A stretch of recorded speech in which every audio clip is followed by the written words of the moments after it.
tous, c'est les Lucasfilles. Bonjour Claire. Bonjour Aurélie, j'espère que vous avez prévu votre lampe torche. En tout cas, n'essayez pas d'ajuster les réglages de votre téléviseur, hein, vous ne vous en sortirez pas avec Solo, car voilà, comme tu voulais le dire Aurélie, il faut le regarder dans quelles conditions? En race campagne par une nuit sans lune. Comme un rituel Wicca, à faire brûler de la sauge et appeler les esprits de vos ancêtres. Et là, vous avez des chances d'avoir un visionnage à peu près correct de ce film. Puis, il faudra en brûler de la sauge autour de Star Wars de toute façon, histoire de détoxifier l'atmosphère. Donc on va enfin parler du très controversé Solo, qui est parmi les films les plus chers jamais réalisés. On place tout de suite 275 millions de dollars et qui est considéré comme un flop total, probablement parce que effectivement le nombre d'entrées n'a pas été à la hauteur de l'argent investi et qui se traballe une sale réputation, alors qui, à notre avis, n'est pas complètement fondée, eu égard à la merde qu'est The Rise of Skywalker. Je place tout de suite.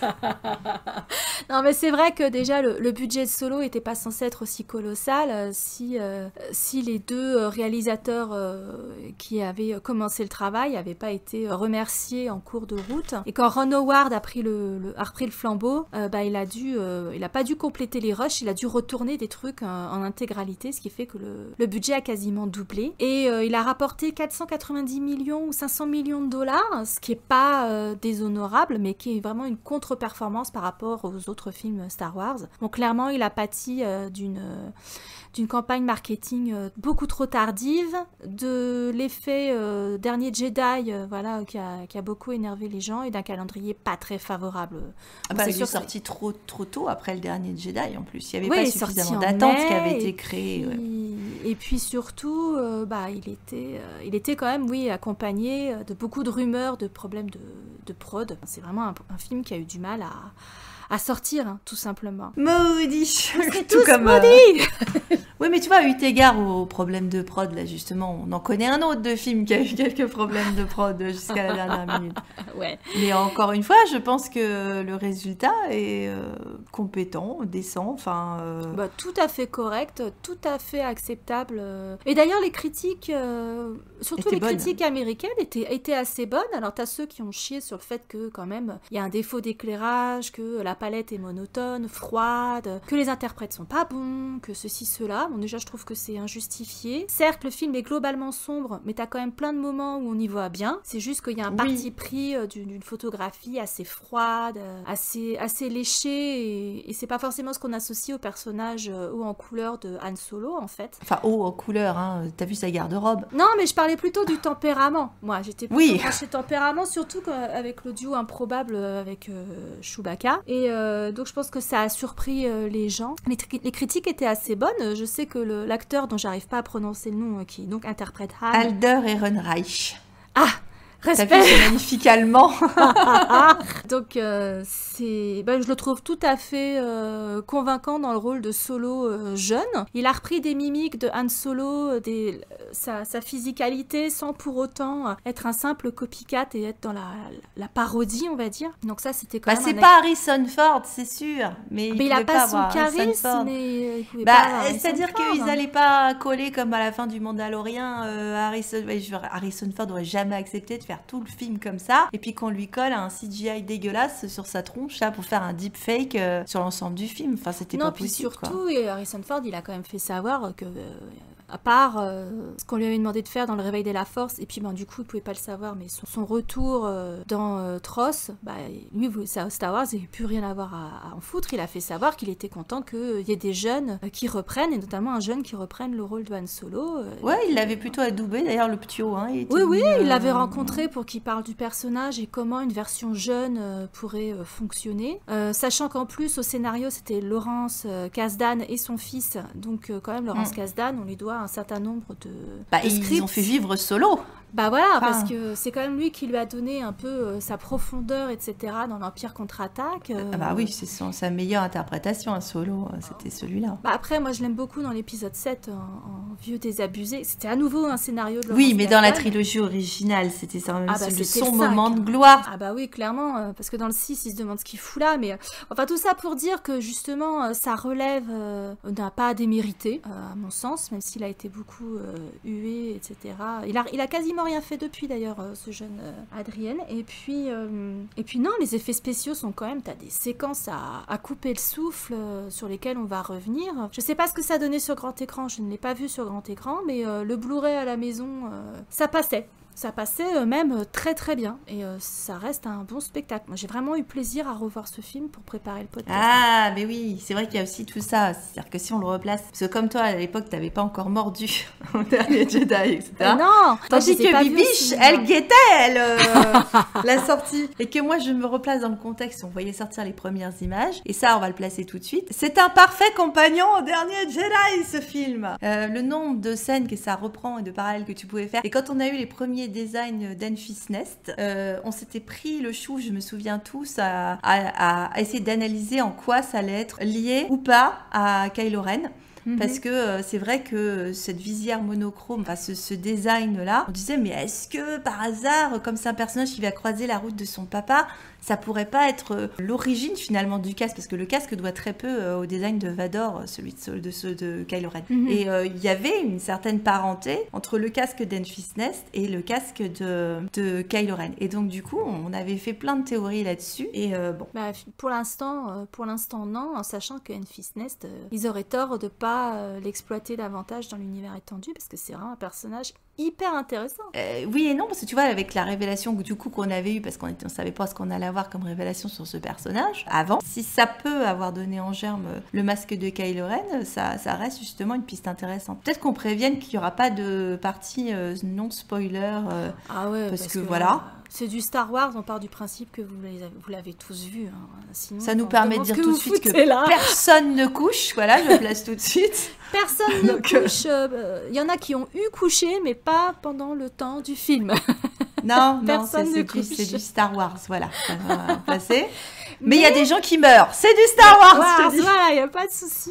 Et c'est le cimetière de l'amour. Pour tout le monde. Ouais, mais on a des couples qui ont fricoté, des couples établis, et puis surtout un florilège de personnages féminins hyper intéressants. Ah oui. Qui sortent des stéréotypes, des femmes ambiguës, des survivantes, ni gentilles, ni méchantes, ni... Solo est un film féministe. Ah ouais, mais tellement. Et pourtant, il y a des mecs aux manettes. Mais tu vois, c'est qui? C'est Ron Howard. Et qu'est-ce qu'on avait dit à propos de Willow? Willow est un film girl power. Et ben ça se confirme. Hein. Je crois que Ron Howard, c'est girl power. C'est le papa que tu aurais dû avoir. Voilà. Bah, on envie sa fille Bryce Dallas. Qui est d'ailleurs une réalisatrice compétente sur Le Mandalorian. Et généralement, ses épisodes à elle sont ceux que je préfère dans la série Le Mandalorian. Oui, ils sont vraiment très très bien. C'est une très bonne actrice par ailleurs. Enfin, honnêtement, de le revoir, on se disait avec ma moitié, mais en fait, il est vraiment bien ce film. Il est vraiment bien et on a beaucoup ri. J'avais déjà bien ri la première fois que je l'ai vu et là, en le revoyant une deuxième fois, on s'est vraiment à nouveau bien marré. Il y a de l'humour qui est bien dosé. Il y a des moments un peu graveleux. Il fait beaucoup plus mature dans le sens où tous les personnages qu'on rencontre, ils sont déjà sexuellement actifs, etc. Ça reste un coming of age en quelque sorte pour Anne, un récit initiatique où il a un mentor qu'il va devoir dépasser, etc. Mais il n'y a pas une allusion passée complètement de l'âge adulte d'un point de vue sexuel. Ça, c'est déjà acquis, si tu veux. Donc, je pense qu'ils se sont permis plus de trucs, notamment des roucoulades dans la... dans la penderie de Lando Calrissian. On voit qu'il y a dû en voir d'autres, hein, c'est sûr. Ah oui, c'est sûr. Parler de l'humour, peut-être qu'on peut rester 2 secondes sur l'humour. Ça a été justement l'origine du divorce avec les premiers réalisateurs, puisque ce sont les réalisateurs qui avaient fait les films Lego, et eux partaient vraiment sur un gros délire potache où ils laissaient improviser un maximum les acteurs. Ça n'a pas plu à Lucasfilm et à Kathleen Kennedy, donc du coup qui les a virés pour différences créatives. Et à partir de là, en fait, comme ils ont dit, ils voulaient avoir de l'humour, ils voulaient que ce soit fun, mais ils voulaient pas que ce soit un truc complètement délirant. Tu vois, peut-être ce qu'on va avoir avec Waititi quand il va faire son propre film, là, sa version de Star Wars. Bah, écoute, s'il s'empare de Star Wars comme il s'est emparé de Thor, il nous a donné Ragnarok, moi je signe, hein. Il n'y a pas de problème, ce sera que du bonheur. Après, c'est vrai que Ron Howard, quand même, quand il est venu quand il a repris la main en tant que réal, il a laissé aussi pas mal d'improvisation aux acteurs. peut-être moins, mais il y a quand même des séquences ou des répliques qui sont improvisées par les acteurs et ça fonctionne bien. J'ai l'impression qu'ils ont quand même eu plaisir à travailler ensemble, en fait, que ça a bien fonctionné. Et puis bon, c'est quand même la plupart d'entre eux des acteurs chevronnés, enfin Woody Harrelson. Je pense que humainement, Ron Howard doit être... Enfin, ça a l'air d'être un mec gentil, hein, depuis... Peut-être que c'est le côté Happy Days, j'en sais rien. Alors, disons que pour les gens qui gueulent sur oui, Disney, c'est pas Star Wars et c'est pas l'œuvre originale de George Lucas, je dirais qu'embaucher Ron Howard, c'était envoyer un geste hyper fort en termes de la paternité continuelle de l'empreinte de George Lucas sur même l'ère post-Disney, parce que, en fait, depuis 2012, il avait déjà... Enfin, même en 2012, il avait déjà un projet, juste avant le rachat, George Lucas, d'écrire une préquelle. Et bon, il y a eu le rachat à ce moment-là, mais il avait déjà Kasdan, qui était au boulot, qui voulait écrire...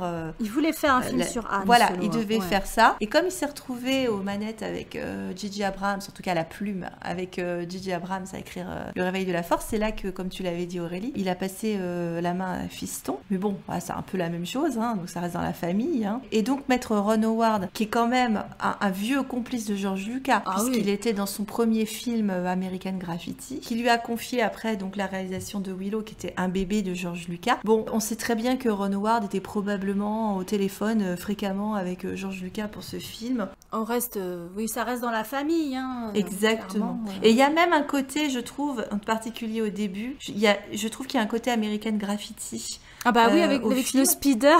Exactement. Et quand tu sais que il y avait des courses entre justement le très jeune Harrison Ford qui sortait de sa menuiserie parce qu'il était juste voilà, il était menuisier sur les studios et il l'a juste embauché parce qu'il trouvait qu'il avait une gueule intéressante. Et en fait, mettre donc ce jeune Solo, donc qui n'est pas Harrison Ford, mais du coup c'est un moyen de rendre hommage plutôt à Harrison Ford plusieurs fois dans le film, peut-être plus qu'à Solo, j'en sais rien, mais c'est des clins d'œil que personnellement j'ai trouvé intéressant, je trouvais ça marrant. Et il y a un autre clin d'œil que je place tout de suite. Donc oui, c'est pas Harrison Ford, mais clairement Harrison Ford, il habite le film de plein de façons. Dans les mimiques que tu mentionnais Aurélie, je pense qu'il les réussit moins bien qu'Adam Driver, c'est terrible à dire. En quelques secondes, tu vois plus le fils d'Han Solo dans la performance d'Adam Driver à la fin de The Rise of Skywalker. Mais néanmoins, je dirais qu'il fait illusion quand même de loin. Bon, tu sais que c'est pas lui, mais enfin, il a fait l'effort, je trouve, de le faire. Et il y a un truc qui m'a fait marrer, c'est que moins Han Solo, mais Indiana Jones. C'est-à-dire que régulièrement, notre Han Solo se retrouve à piquer des fringues au passage et à se déguiser, à passer incognito, comme le fait tout le temps Indiana Jones dans ses films. Dans les bases nazies et machin. Oui. Et il y a même, je trouve, à un moment, une scène qui m'a fait penser un peu à la dernière croisade, quand il y a les histoires de retournement d'alliance. Alors moi, je voudrais revenir sur ce que tu as dit par rapport à la physicalité et aux mimiques d'Han Solo. Ben Solo, c'est le fils de son père, un Han Solo mature, dont les habitudes, les mimiques, la gouaille sont bien installées. Donc je pense quand même que le boulot d'Adam Driver a été plus facile que celui d'Adrienne, je vais même pas essayer de prononcer. Mais c'est pas Adrienne, hein. C'est Alder, non? Hayden, je sais, putain, merde, je sais pas. Adrienne. J'ai gagné.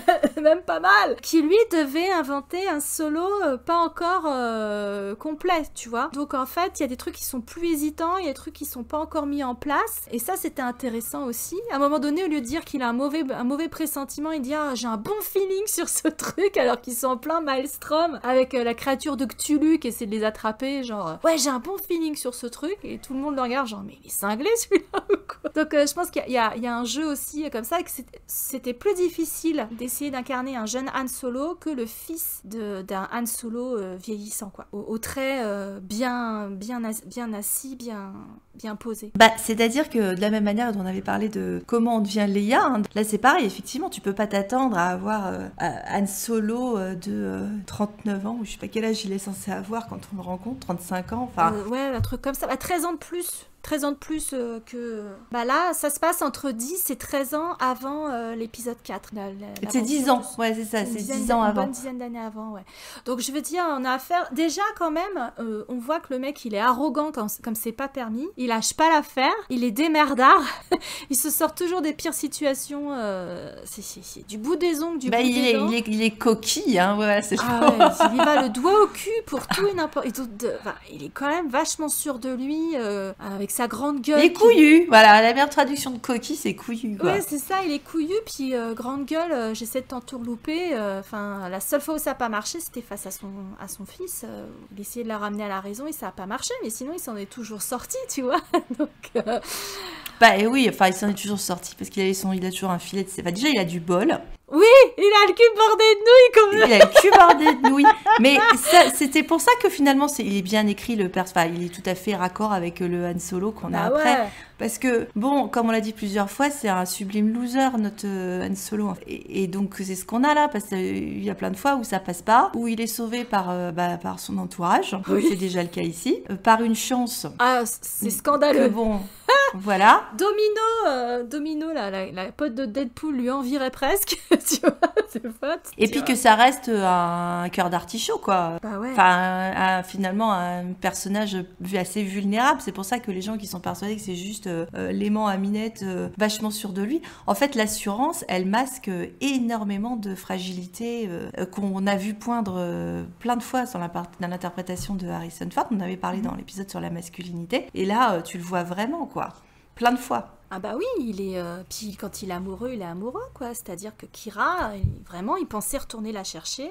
Mais c'était un véritable amour dans le sens où elle l'aime aussi parce que elle le trahit entre guillemets pour le protéger. Elle lui dit à un moment donné, elle dit je te connais, je sais que t'es un bon gars et que dans le monde où elle évolue maintenant et dans lequel elle est piégée, il fera pas long feu quoi. Donc c'était une véritable histoire d'amour, ces deux jeunes gens qui ont grandi sous la férule de Lady Proxima. La Castafiore des égouts. Oui, c'est comme ça que tu l'as fait. Ah ouais. La Castafiore des égouts. Ah, mon C'est pas Dieu. le fantôme de l'opéra, là. Hein. Ah, je ris de me voir si belle dans ce miroir. Ah, quelle horreur, au secours. Ouais, mais alors ça, c'est réussi aussi. Alors, voilà, ça aussi, c'est un plus. Parmi les plus, enfin, il y en a plein, en fait, des bonnes choses. C'est pour ça que, bon, là, on livre ça comme d'habitude à la One Again. Oui, c'est le bordel, hein, mais bon, Ce bordel, mais en même temps, ça va très bien avec Solo, tu vois, parce que c'était un film, c'est un peu bordélique. C'est un peu le joyeux bordel, ouais, de bout en bout. Un peu. Oui, mais je vais te dire, c'est censé être un fun ride, hein. C'est un peu comme, effectivement, un tour de manège. Sauf que, il passe, effectivement, sur beaucoup de planètes, et il y a un MacGuffin, il y a beaucoup d'aventures, etc. Néanmoins, j'ai moins l'impression de m'être fait matraquer et avec des trucs qui étaient sans intérêt, encore une fois, que dans The Rise of Skywalker. Bah, le rythme n'est pas le même, hein. C'est un film qui prend son temps, malgré tout. Alors, mais oui, il se passe plein de il trucs. prend son temps, et t'as des vraies relations entre les personnages, et t'as de la psychologie, et t'as de l'évolution de personnages. On n'a pas ça dans The Rise of Skywalker. Non, il y a des beaux arcs qui... Et puis il y a des plans qui sont magnifiques. Hein. Honnêtement, la photographie de Solo est nettement supérieure à celle de The Rise of Skywalker. Oui, à part pour les moments où effectivement... Enfin, le pire, je crois que c'est le passage dans le lodge, hein, où vraiment tu vois que dalle. La première fois où il rencontre Lando. Bon, au début aussi, mais ça a une raison d'être. Hein, parce que, bah oui, là, en fait, c'est quelque part, t'as dans un tunnel, donc... Ouais, mais c'est parce que t'es censé avoir cette progression qui est tu pars du plus sombre vers le plus lumineux à la fin. Ce qui est marrant parce que c'est pas le meilleur moment de sa life à la fin de... Mais finalement, c'est pour lui, à la fin, c'est un nouvel espoir. Donc ça fait un trait d'union vers le 4 en fait, parce que c'est le début de sa carrière de contrebandier, machin, etc. Et puis comme de son autonomie. Et comme on peut pas échapper à Tatooine, on sait qu'il va essayer d'aller faire un coup avec un gros bonnet à Tatooine. Oui. Mais ça a été bien fait même là, parce que tu vois, il a fallu qu'ils placent leur référence à Tatooine de mes deux, mais seulement, bon, parce que voilà, mais au moins on n'y va pas. Ils ont pas terminé où t'as là Han Solo en train de se balader dans le désert de Tatooine, tu vois. Non, puis ça fait le lien avec un truc que lui dit Tobias, qui vraiment, Tobias Beckett, qui lui sert vraiment de mentor dans ce film, c'est-à-dire que tu sais pas ce que c'est que d'avoir ta tête appris. Et effectivement, à ce stade... Il va le savoir. Voilà, il va le savoir à cause de ce super bon plan qu'il a sur Tatooine. Alors sans doute pas celui-là, parce que pendant des années il a travaillé avec Jabba, ça s'est très bien passé, jusqu'au jour où il y a une livraison qui est partie en couille et après sa tête était mise à prix. Oui, ça a été fait intelligemment. Effectivement, il va à Tatooine parce que il va bosser surtout pour les Hutt, quoi. Il va pas bosser pour l'Aube écarlate. Ils n'étaient pas obligés de le placer quand même. Alors pour le coup, peut-être que c'est bon, en dehors de moments où effectivement, comme on a dit, on voit pas grand chose. Moi, je dirais que c'est ma critique principale, c'est ça.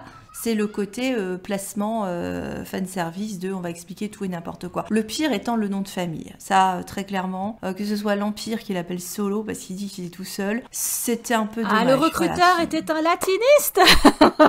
Non, mais franchement, ça, c'était... Ah bah non, la deuxième fois, ça nous a fait rire. C'est très con, mais ça nous a fait rire. Et en même temps, quelque part, c'est tellement Anne. Il est tellement le doigt au cul tout le temps, excusez-moi l'expression, que même son nom de famille, c'est quelqu'un d'autre qui lui donne et c'est une connerie, tu vois. Mais c'est clair. Ça correspond bien au côté, doigt au cul, part en guerre, Anne, quoi. Elle a été baptisée par l'Empire. Donc, tu vois, Ben Solo, il pouvait pas s'en sortir, du coup, Non, mais honnêtement, enfin, je sais pas, pourquoi pas, mais ils sont partis, ça faisait beaucoup. C'est vrai qu'il y avait un certain nombre d'accumulations de le masque qu'on avait dans le 6, où est-ce qu'il a eu son blaster, et puis bon, forcément, on allait rencontrer Chewbacca, on se doutait bien qu'il fallait qu'il fasse ça, mais il y a quand même beaucoup de choses, quoi. Où ils ont vraiment repris, alors, tout ce qui est en rapport avec Han Solo et comment on va les placer. Alors, c'était intéressant, l'histoire des fameux cerveaux, après, on va pas en parler tout de suite, mais après, c'est L3, parce que c'est un gros morceau L3, mais simplement sur cette phrase de ces 3 PO. C'est dans le 5 quand il lui dit votre vaisseau a un langage très particulier, machin, on comprend rien. Oui, et on savait du dernier Jedi dans la novélisation qu'il y avait 3 cerveaux qui cohabitent à l'intérieur du faucon. Ça s'était placé à un moment, cette histoire.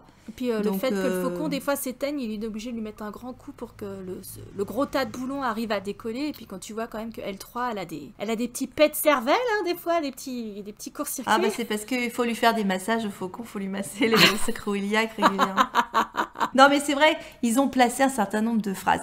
Bon, t'avais le good feeling, bon ok, passons. Mais c'est vrai qu'il y avait le je sais, alors évidemment détourné, il y avait pas mal de trucs qui étaient bon, alors attends, on a coché toutes les cases, les mecs. Alors si tu le prends de manière ironique, comme tu le dis, tu peux dire bon ok, c'est rigolo. Après, je peux comprendre que ça puisse irriter quelqu'un parce que... à un moment, ça fait beaucoup quand même. Ouais, je pense qu'il faut... Enfin, ce film, même s'il y a des moments dramatiques et qu'il y a du contenu qui peut être un peu lourd, faut le prendre aussi pour une grosse déconnade. Parce que Anne, comme tu l'as dit, c'est notre loser. Toutes les interactions avec Chewie, moi, honnêtement, j'ai trouvé qu'elles sonnaient super justes. Depuis leur rencontre jusqu'à la fin, alors là, la relation, elle est nickel. La relation avec Tobias aussi, c'était intéressant, ce mentor. En plus, bon, c'est vrai que Woody Harrelson, il est quand même assez charismatique. Ça explique pourquoi il est comme ça. Ça justifie la mort de Han Solo, moi je te dirais surtout. Parce que il a tué son papa. Il se fait tuer pareil. Il est peu puni là où il a péché, voilà, c'est comme ça. Après, l'autre, ça prêtait à le buter, ce qui... Ah, mais ça, c'était juste pour placer que Anne tire le premier. Alors moi, j'ai apprécié ce courage de Disney, de dire que oui, Anne tire le premier, et t'as même Tobias qui lui dit... Tu as bien fait. Bravo. Parce que j'allais te tuer. Parce que t'as bien fait tuer ton le père. révisionnisme lucassien, ça suffit maintenant. Anne a tiré le premier, ce qui dans son monde, dans l'underground, est parfaitement légitime et ça ne nous le rendait pas moins sympathique. De toute façon, il était moralement gris quand on le rencontre, donc on n'avait pas d'investissement. Qui tire le premier, il sauve sa peau et puis c'est marre. C'est surtout qu'il fait exactement comme son fils, c'est-à-dire qu'au moment où il tire, bon, même si ça va pas le briser parce que c'est le début de sa carrière, mais au moment où il le fait pas de gaieté de cœur parce que il va tout de suite aller le prendre dans les bras, machin, etc. On a une piéta, ouais. Et Tobias lui en veut pas en plus, parce que je pense que Tobias, même s'il l'a trahi, et parce qu'il veut sauver sa peau, etc., c'est un peu comme DJ, je pense qu'il l'aimait bien quand même. De même que je pense que DJ aimait bien Rose et Finn. Et s'il avait pu éviter de les trahir, s'il avait pas eu à sauver sa peau, il les aurait pas trahis. Ça aussi, parfait compagnon au dernier Jedi, tu vois, puisque, alors là tu le dis, donc je le place comme ça ce sera fait, je n'oublierai pas. Toute la scène de départ de Tobias depuis le yacht de Dryden Voss, là, c'est la scène avec DJ quand même. Ah bah oui, il repart avec le coaxium. Il part avec les caisses, et la dernière phrase qu'il dit en sortant, maybe. Mais est-ce bien nécessaire Alors moi je dis c'était bien nécessaire, parce que n'importe quel film qui pour moi est compagnon avec le dernier Jedi, ce qui me donnait l'impression qu'il y avait une construction. Alors là, moi, j'applaudis, si tu veux, le fait qu'on ait une construction. C'est à partir du 9 que ça part en couille. Mais tous les rappels qu'il pouvait y avoir dans ce film sur le dernier Jedi, ils étaient censés fonctionner ensemble, en plus. Mais oui, ça marchait super bien. Ils devaient sortir avant le dernier Jedi, je crois, au départ. Parce qu'il y a le coup des dés aussi. Les dés qui portent chance. Ça ouvre et ça finit. Hein. C'est la première image de la dernière. La dernière, donc. Enfin, la première image, c'est une étincelle. encore mieux. Ouais. C'est l'étincelle qui apporte l'espoir, machin, etc. Qui mettra fin à la tyrannie dans la galaxie. Ça restait encore le dernier Jedi, tu vois. On avait cette étincelle de rébellion, puisqu'on est sur des personnages rebelles. C'est comme ça que les gens qui ont travaillé sur le film vendaient leur pitch. C'était des jeunes rebelles, rebels on the run. Donc c'était des rebelles qui ont le feu aux trouches, tu vois, un truc comme ça, un truc dans le style. Le feu au cul aussi, des fois. Mais néanmoins, c'était cette étincelle-là, et le fait qu'on voit sans arrêt Han Solo en train de bricoler, machin, etc., d'essayer de démarrer, et ça démarre jamais très très bien. Enfin, toujours dit ça.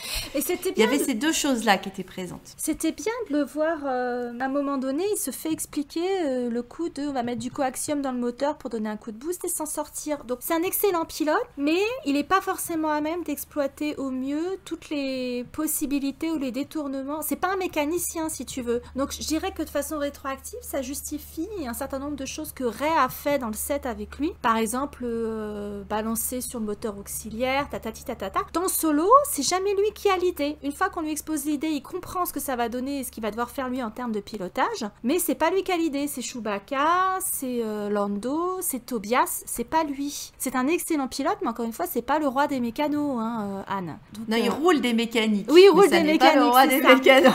Et pour revenir à ce que tu disais sur la rébellion, le mot rébellion ou rebelle revient très très fréquemment dans le film. Parce que t'as la rébellion des robots, t'as la rébellion des esclaves des mines de Kessel, t'as la rébellion d'Enfis Nest, évidemment. Elle emploie le mot une rébellion qui se met en place. Donc nous, on sait, après avoir vu Rogue One, etc., qu'elle est qu'elle est une des nombreuses cellules qui sont pas encore fédérées par l'Alliance, voilà, mais qui vont finir par intégrer l'Alliance pour bouter l'Empire hors de la galaxie. Donc le mot rébellion, il revient sans arrêt. Puis t'as la rébellion face aux vers blancs, là. Enfin, les souillards. Enfin, les souillards face à il y a que Anne et Kira qui se rebellent. Ils entraînent pas l'ensemble des souillards, là. Va savoir si quand même leur attitude aura pu inciter d'autres à peut-être essayer de prendre la tangente. J'ai un visuel du clip de Désenchanté, tu sais, Mylène Farmer, où ah oui, elle est assez bon, oui. stop dans la cantine, elle fout le dawa et d'un seul coup tout le monde la suit et c'est vraiment la rébellion. Bah là c'est un peu ça. Comment il n'y avait pas de frites à la cantine?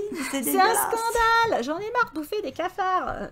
Oui, c'est vrai, il commence tout seul avec sa chérie et à la fin on lui propose d'intégrer un mouvement qui est beaucoup plus grand. Et quand elle lui dit bah tu changeras peut-être d'avis, oui, il a changé d'avis bien plus tard sur l'instigation, la motivation d'une autre femme. Bah oui, qui s'avérera son deuxième grand amour. Voilà, c'est ça. Mais là, forcément, elle a que 9 ans, le cœur qui va le prendre. Donc bon, bah, ça va pas être possible. Ah oui, bah non, ce serait glauque. Bah, à 16 ans, il a failli la croiser dans Leia, princesse d'Alderaan, qu'on avait parlé dans... Ça aurait été trop tôt encore. Mais comme on a dit, ça nous permet d'avoir notre Kir Royal quand même, puisqu'on a Kira. Oh là oui, franchement. Ça, Kira, ils l'auront recyclé jusqu'au bout, ce prénom. Hein. Ils y tenaient. Ils voulaient absolument le mettre sur Rey. Bon, ils l'ont pas mis, donc du coup, les deux premiers amours des parents de Ben ont été Kir et Kira. Bon, bah, très bien. Kir et Kira sont dans un bateau, les deux tombent à l'eau, il restera que Kira. Mais si tu veux, on reste sur les histoires d'amour justement. Il y a beaucoup d'histoires d'amour dans ce film. Ouais. Parce qu'on avait dit, voilà, c'était une aventure fun, machin, etc. Mais en fait, parce qu'il y a beaucoup de présence féminine, alors, ça veut pas dire que parce qu'il y a une présence féminine, il faut qu'il y ait une histoire d'amour. Bon, tu peux les connoter différemment. D'ailleurs, c'est pas forcément des histoires d'amour. Mais c'est vrai que t'as Val et Beckett. Ouais. Donc t'as vraiment toute une palette. Hein. Donc t'as Val et Beckett, donc ils sont sur une relation de partenaires, au bord de prendre leur retraite. Alors pourtant c'est pas des personnes âgées, mais bon néanmoins c'est l'amour de la maturité, on va dire. T'as la question de Lando et de L3. Alors une romance interespèce qui est pas complètement une romance non plus, mais où il y a énormément de liens, d'affection et bon qui pose toute la question des robots et on en parlera après. T'as Anne et Kira, bien sûr, qui est la romance des genoux alors là, histoire d'amour depuis l'enfance, on est dans un drama chinois-coréen, je te dis. Et donc, est-ce que ça va être possible ou pas? Bon, évidemment que non, spoiler. Et alors, il y en a deux autres, parce qu'il y a les deux autres amours de la vie, parce qu'en fait, il y a beaucoup d'amour de la vie de Anne là-dedans. Il y a Anne et Chewie. Ouais. Et il y a Anne et le faucon. Ouais. Et c'est vrai qu'en théorie, ça devrait être plus l'histoire d'amour de Anne et le faucon. Et il y a des moments moment où ils essayent de te faire ça, c'est-à-dire tu émerveillé quand il voit le faucon pour la première fois, juste après avoir balancé la phrase inévitable du ça doit être un tas de boulons pourris. Donc, et lui, il l'a pas encore vu. Généralement, c'est la phrase qui est dite au moment où tu vois le faucon.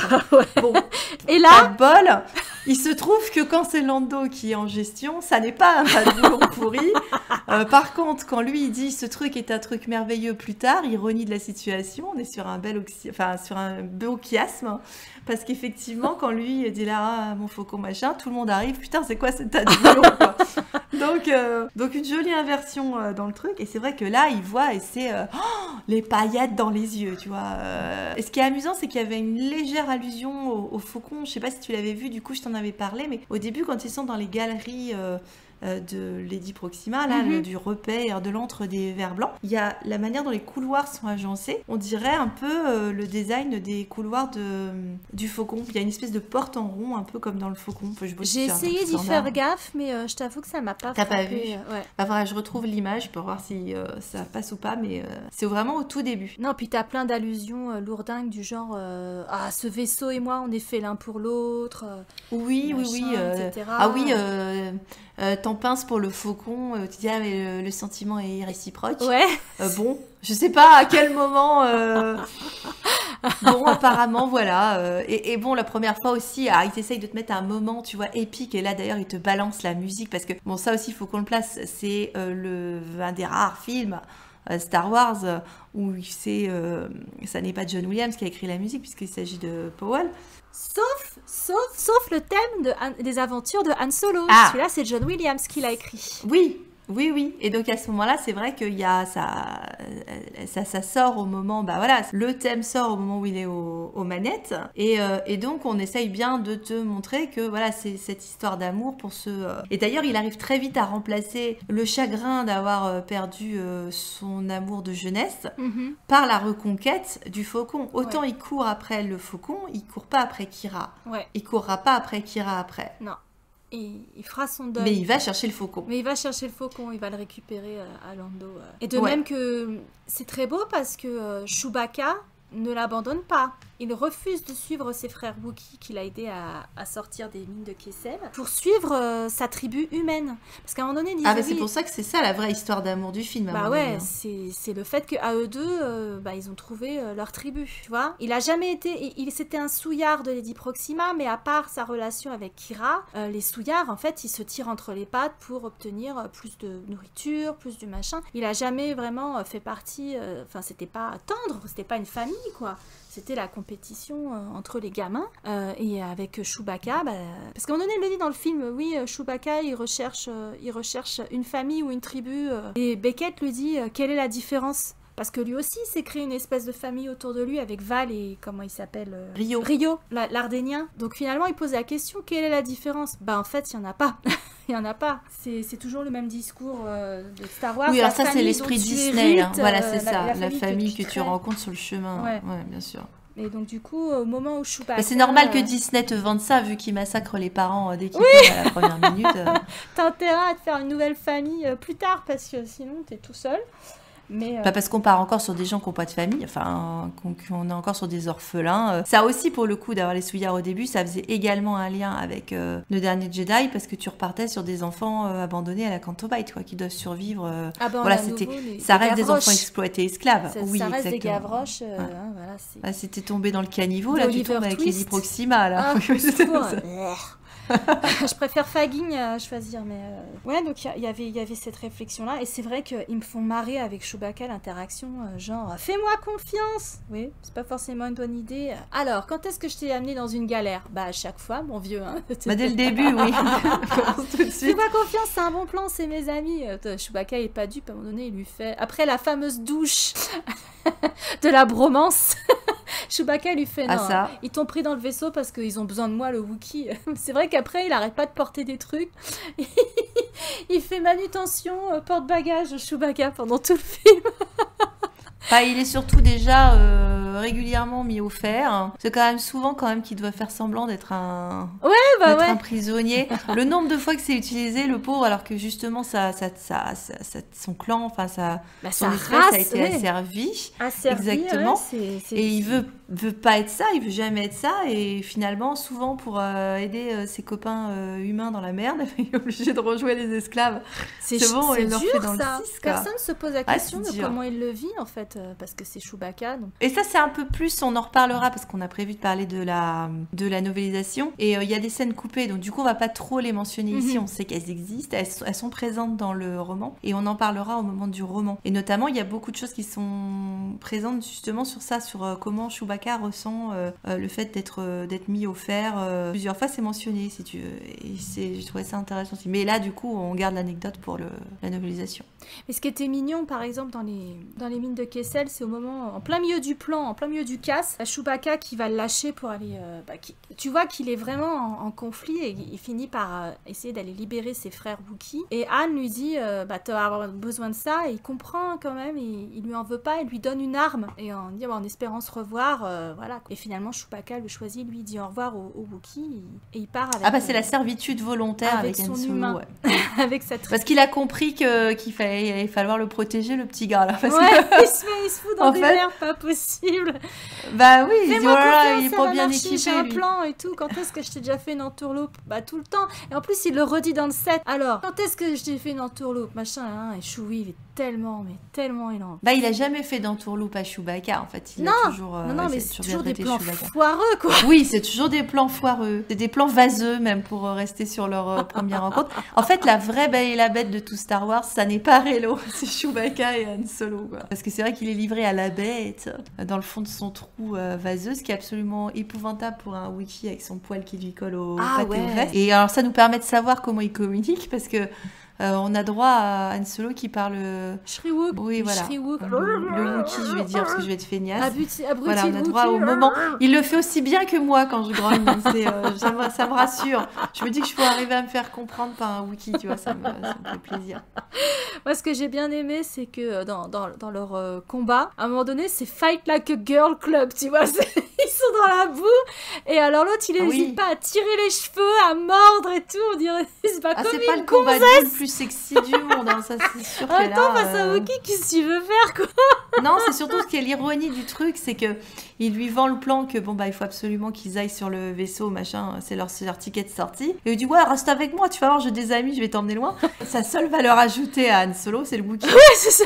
La seule raison pour laquelle il est récupéré par l'équipe de Bolos, là, de Tobias Beckett. Alors, c'est pas des nazes d'ailleurs nécessairement à la base, mais non, c'est des bons quand même. Hein. Non, c'est des bons. Leur malheur, c'est d'être tombés sur Han Solo. et donc à partir de là, ils sont tous décimés les uns après les autres, alors qu'ils étaient à 3 mois de la retraite, parce que Han Solo, il porte malheur à tout le monde en fait. Le pauvre.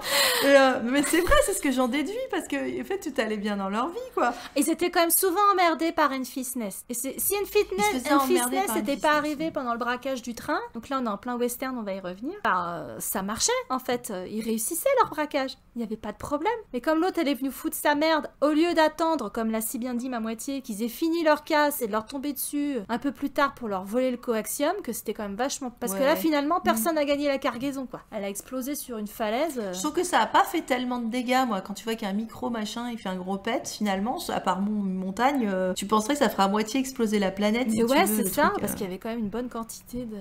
Oh bah oui, il y avait quand même tout un wagon.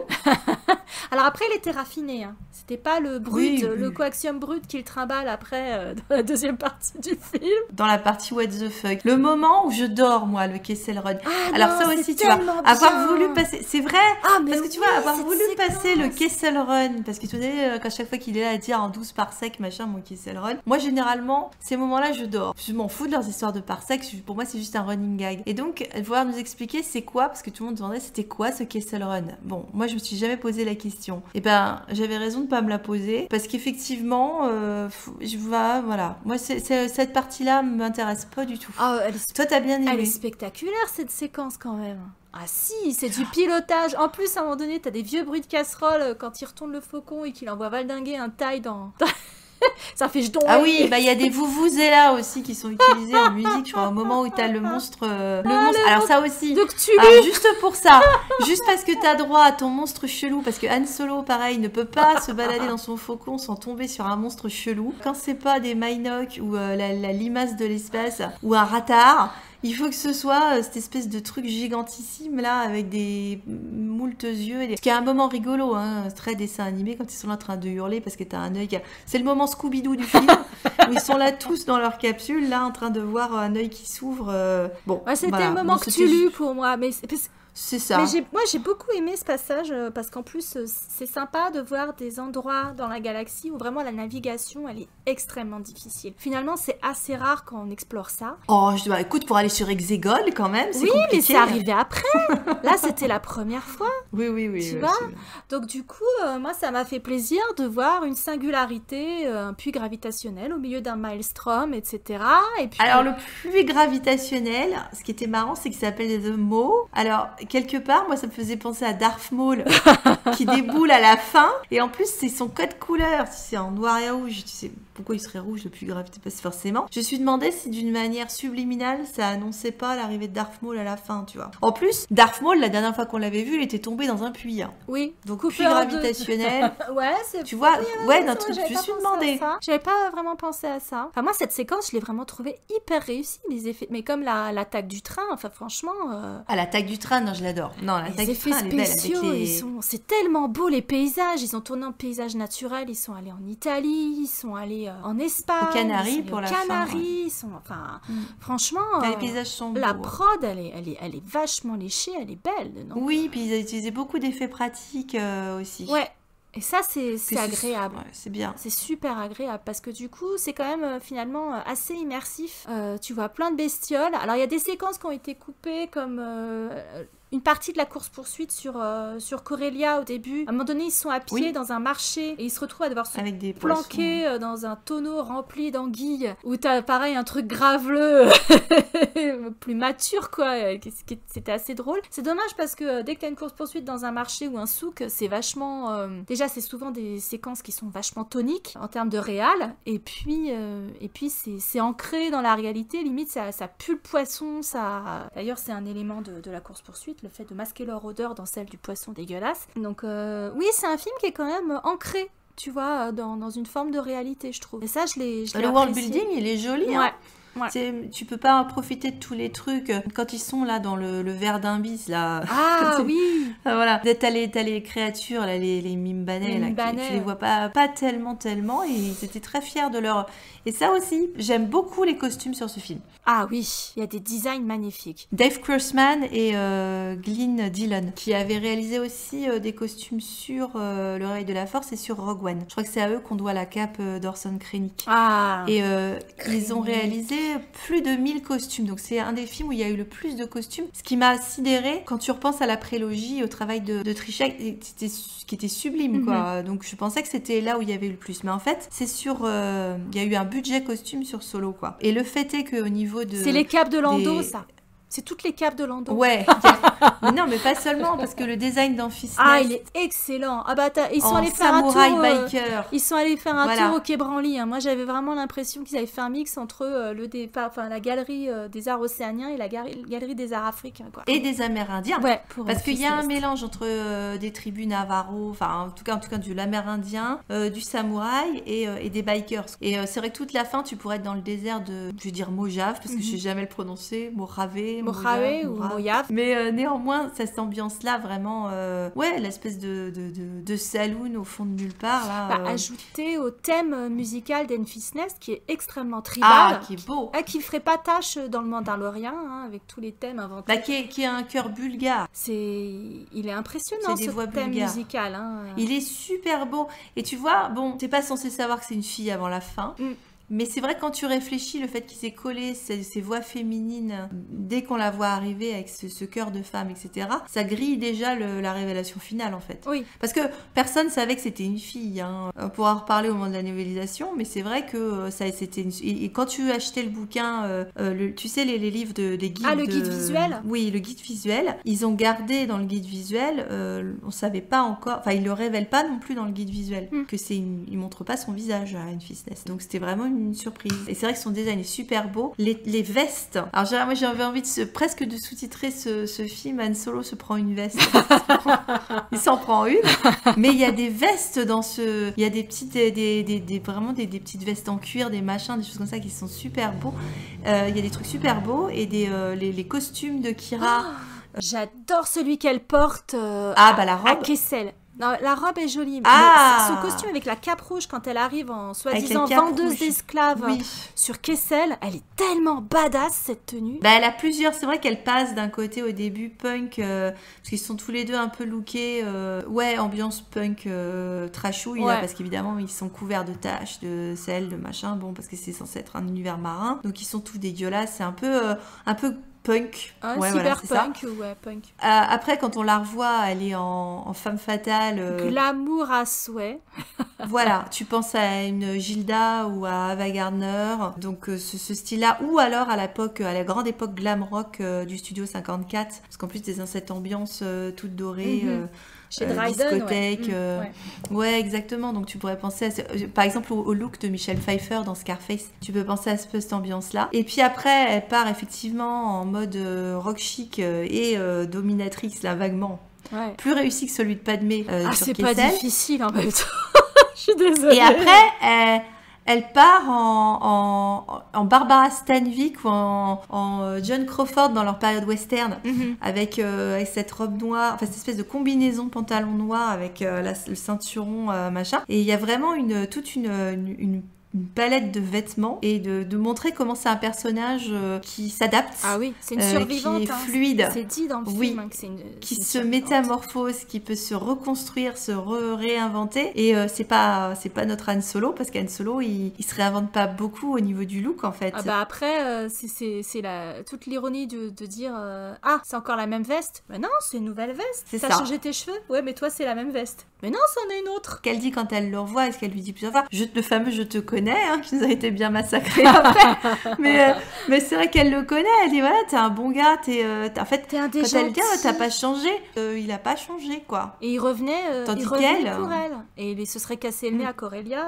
Elle est touchée d'ailleurs quand elle est belle leur histoire d'amour, même si elle est impossible, parce qu'elle est touchée quand il lui dit qu'il faisait un coup pour revenir la chercher et tout, et que du coup ce sera pas la peine. Il met du temps à comprendre qu'elle est sous l'emprise de Dryden Voss et de l'Aube écarlate et qu'elle pourra pas sortir. Elle pourra pas s'en sortir, qu'elle a dû faire des trucs, t'oses même pas imaginer, peut-être se prostituer ou tout ce que tu veux. C'est pas peut-être, hein. Elle a été vendue, forcément, elle a été violée, elle a été machin. Enfin, je veux dire, c'est évident qu'elle est devenue, qu'elle a dû user de ses chances. Elle c'était une monnaie d'échange pour Lady Proxima, c'était sa plus jolie fille. Quand elle s'est débarrassée d'elle, forcément, et qu'elle allait la vendre à quelqu'un, enfin, tu te doutais que c'est pour son physique, pas seulement parce que elle est pleine de ressources, elle a des capacités physiques, puisque on la voit pratiquer les arts martiaux, là, le terrasse-quasi, machin. Mais néanmoins, comme c'est une femme, hein, pas de bol, double peine, donc esclave sexuelle à un moment ou à un autre. Hein. Et même là, le Dryden Voss, il a dû se la faire. Il te fait bien comprendre qui se l'est sauté. Il te fait bien comprendre que c'est sa poule, voilà, exactement. Ça, et que probablement, même si c'est sa poule, il n'est pas possessif au point. Typiquement, c'est le genre de mec qui serait capable d'aller l'envoyer coucher pour, si ça pouvait aider, une signature d'affaires ou un machin. Oui, quoi, il n'est pas possessif à ce point-là.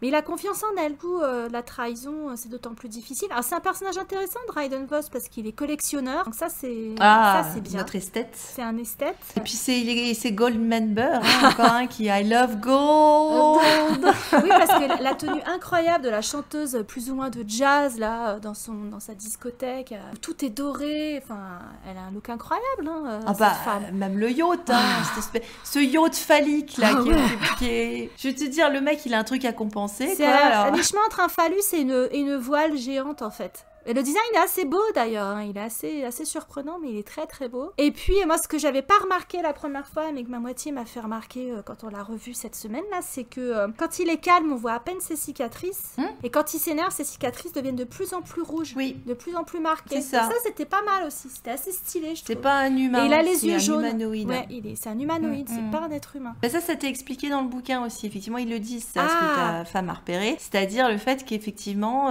avec l'adrénaline, enfin ça pulse. Tu vois comme certains animaux, tu sais que quand il y a un afflux de sang, finalement, quand il y a un énervement ou de l'excitation, hein, peut-être que quand Pepper bande, c'est pareil, ça devient tout rouge. Et ben, tu le sais quoi. Voilà. T'es au courant, il y a pas de mystère. Pas de mystère, non. Puis alors là, il a eu aussi, alors, parce que c'est vrai que tu te parles de la collection de capes, mais alors lui aussi, il a une demi-cape, ouais, assez... Ouais, sa demi-cape avec le grand V décolleté. Alors là... Mais c'est là que tu dis, Paul Bettany, il a dû cabotiner à mort, il s'est fait plaisir, d'autant que c'est pas lui qui devait faire le rôle. Oui, et il est arrivé sur le tard. Et si j'ai bien compris...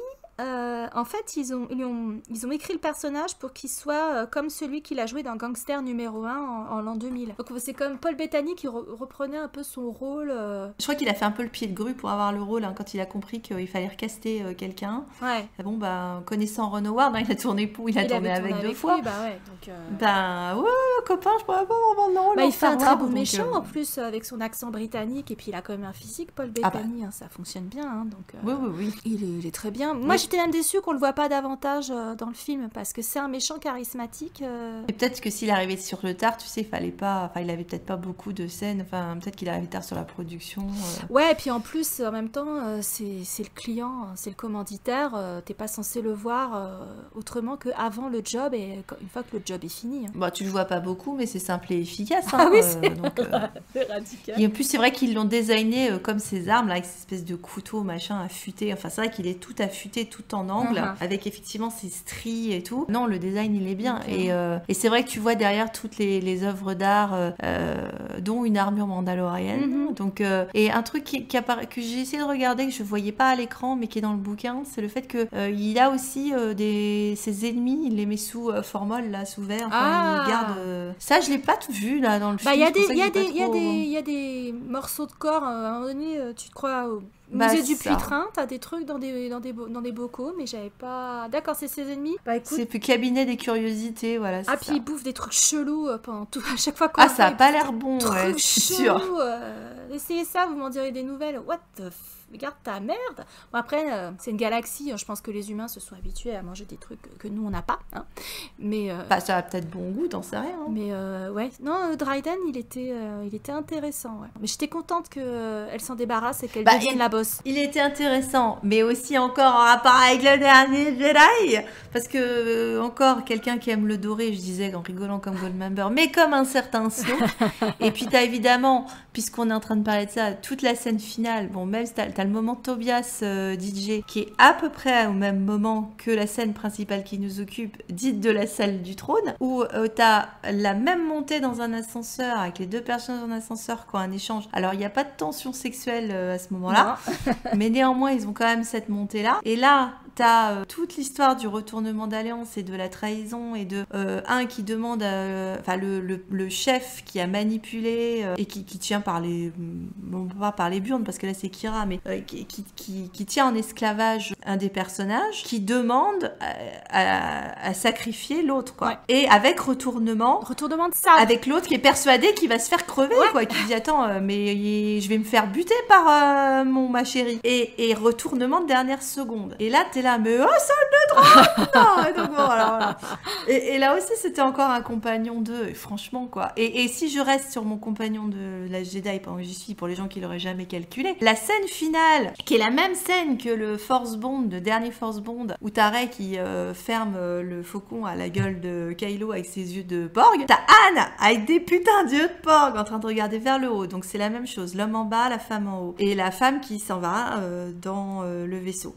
Bon, sauf que il y a une inversion dans le sens où Kira s'en va parce qu'elle sait qu'elle n'est pas assez bien, pas assez bien. Moralement, ils ont rien à faire ensemble, et lui, il est trop bon pour continuer à vivre avec elle. Et elle, c'est trop tard pour elle. C'est quelqu'un de trop... Mm. Voilà. Tandis que quand Rey s'en va, c'est parce que Kylo, il a besoin de devenir bon pour elle. Ouais. Et donc tu disais, oh la vache, on avait un parallèle quand même qui était chiadé, tu vois, entre l'histoire de Han Solo et donc les histoires d'amour. C'est ce qu'on appelle les constellations, là. C'est-à-dire le fait que souvent, tu te retrouves dans ta famille à rejouer les mêmes scènes que de manière consciente ou inconsciente qui se sont passées des fois à 1 ou 2 génération, quoi, et de avoir les mêmes histoires d'amour que pouvaient avoir, ou faire des métiers, bon, ça arrive des fois aussi là-dessus, que faisaient des ancêtres. Enfin, il y a des choses qui se rejouent, quoi, de manière complètement atavique, j'en sais rien, enfin, je sais pas comment ça se passe, c'est le karma, ou tu sais pas. Et ben là, tu pouvais penser qu'on partait là-dessus, quoi. Quel dommage. Bah, en même temps, c'est bien amené, hein. C'est vrai que le parallèle entre les deux couples, il est vraiment... Ah, mais il est bien fait. Mais d'ailleurs, il y avait des métas à ce sujet qui avaient été écrits, je me Mais souviens, bien sûr.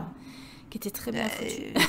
Il avait été bien reçu pour ça, le solo dans la sphère Relo de l'époque. Ah bah oui. Tout à fait. Ah oui, oui. À cause de tous les parallèles. Pareil, il y avait toute l'utilisation des cercles et des voilà, il y a fait tout un bon là parce qu'il y a tout le thème autour de Crimson Dawn, donc on voit plusieurs fois le symbole, le motif du cercle effectivement qui est répété et qui était un motif important aussi pour Relo avec le yin-yang. Et c'est un cercle en yin-yang en plus parce que c'est un cercle blanc et rouge, mais il est coupé en deux et c'est les couleurs complémentaires à chaque fois. Bah oui, mais bon, là, du coup, c'est parce que c'est le symbole de Darth Maul. C'est coupé en deux, c'est noir et rouge. Putain, tu le voyais pas venir. Ah, ça, alors là, mon Dieu. Le moment Darth Maul. Bon, parlons-en maintenant qu'on en parle alors plus. là, j'ai rigolé la première fois et la deuxième fois, j'ai fait... Putain. Mais vous êtes oui, ça aussi, c'est sérieux, pareil. là. Non, ça allait pas. Sorti du puits de Naboo et non, mais... Bah, on savait qu'il était sorti du puits de Naboo dans l'univers étendu, mais c'est vrai que là, ça avait jamais été mis dans l'univers canon et en tout cas dans l'univers... filmique. Bah, en tout cas, des films. Et c'est vrai que pour plein de gens, c'était mais qu'est-ce qui se passe? C'est qui Parce qu'encore une fois, on rappelle que plein de gens ne regardent pas l'univers étendu et que la dernière fois qu'ils ont vu Darth Maul, c'était à la fin de l'épisode 1, il s'était fait couper en deux, fin de l'aventure. Et personne ne savait qu'il était sorti de son puits, qu'on lui avait mis des jambes artificielles et machin. Et oui, d'accord, il y en a qui regardent la guerre des clones et tout ça, mais il y en a non. Donc franchement, c'était... Ah, ça sortait de son cul. On était content de le voir et en même temps... Ah, en plus, il donne rendez-vous sur Dathomir. Kira, viens me voir sur Dathomir. Elle a intérêt à... On ira manger des chocolats. Je te paierai une gaufre. Non, mais franchement... Non mais voilà. Puis alors, en plus, il sort son sabre, il allume son double sabre. Voilà, pour ceux qui l'avaient pas reconnu, tu sais. Mais voilà, c'est-à-dire c'est le pire du pire, c'est le moment j'appelle mon sabre. Alors, pourquoi ont-ils fait ça? Alors, l'explication pure et bête est que il n'y a jamais eu un film Star Wars sans un sabre laser. D'où la séquence Rogue One à la fin avec Dark Vador, parce qu'il fallait un sabre laser. Là, pareil, il fallait coller un sabre laser, donc on a sorti Darth Maul de son puits et de son cul et on lui a mis son sabre laser. Et pas en plus avec son double machin, voilà. Alors, le truc, c'est que du coup, ça donne un moment vachement malaisant parce que déjà, face à Kira, là, pourquoi est-ce qu'il ferait venir son sabre laser? Au moment où il dit, nous allons pouvoir travailler ensemble, là, tu te dis, mais alors attends, il est juste en train de lui montrer sa bite parce qu'il est en train de lui dire qu'ils vont niquer ou quoi? Bah, sa bite, a priori, il en a plus, sauf si les abracs sont pas... Bah, il a son sabre laser, du coup, c'est ce que je te dis. Parce qu'il faut savoir que c'est quand même tout un univers. Non, mais je suis désolée, mais il faut que je le place, ça fait longtemps qu'on l'a pas dit.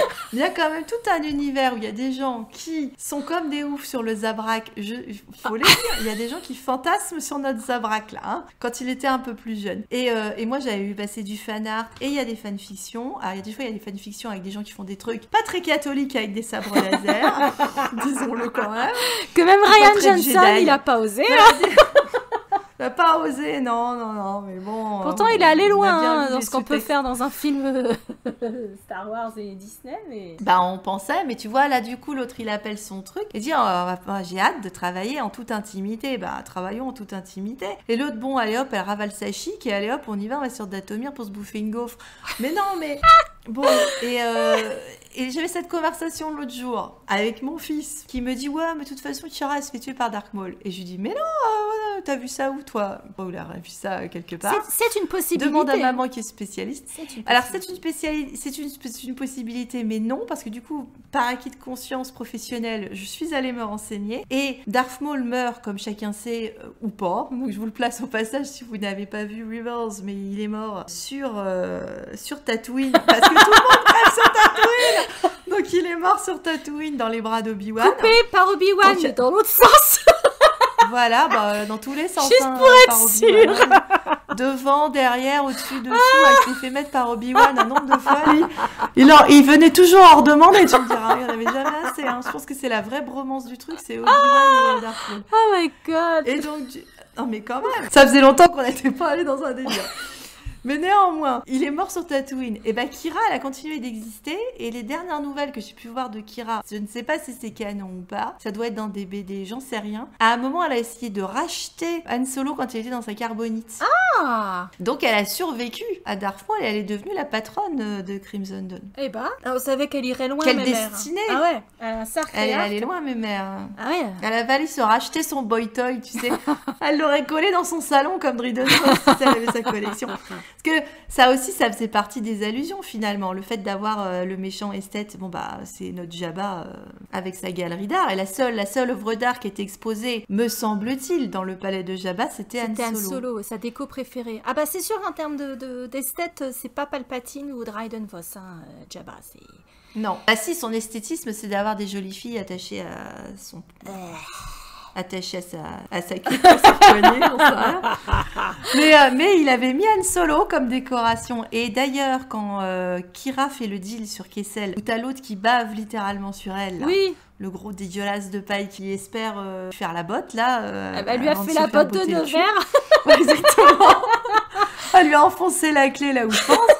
Et non, mais le fait est qu'il y a tout, encore une fois, girl power, il y a tout un... Encore une fois, cette jeune fille, elle a été probablement violée, exploitée sexuellement. On peut applaudir cette émancipation qu'elle a. Alors, faut-il qu'elle parte par la violence? Bah là, en même temps, elle n'avait pas trop le C'est un choix. monde de donc, violence, bon, elle va pas y arriver en étant en mode bisounours, je vais vous faire des crêpes, hein. C'est sûr que là... Bah au moins, elle montre que voilà, elle utilise pas ses charmes pour... elle l'utilise intelligemment, c'est-à-dire, bon, bah voilà, c'est une jolie fille, y a pas de raison qu'elle utilise pas ses charmes, mais elle utilise d'autres moyens, elle utilise son cerveau, parce que c'est souvent elle est pas tu con. parlais d'Han Solo qui est pas capable de faire un plan.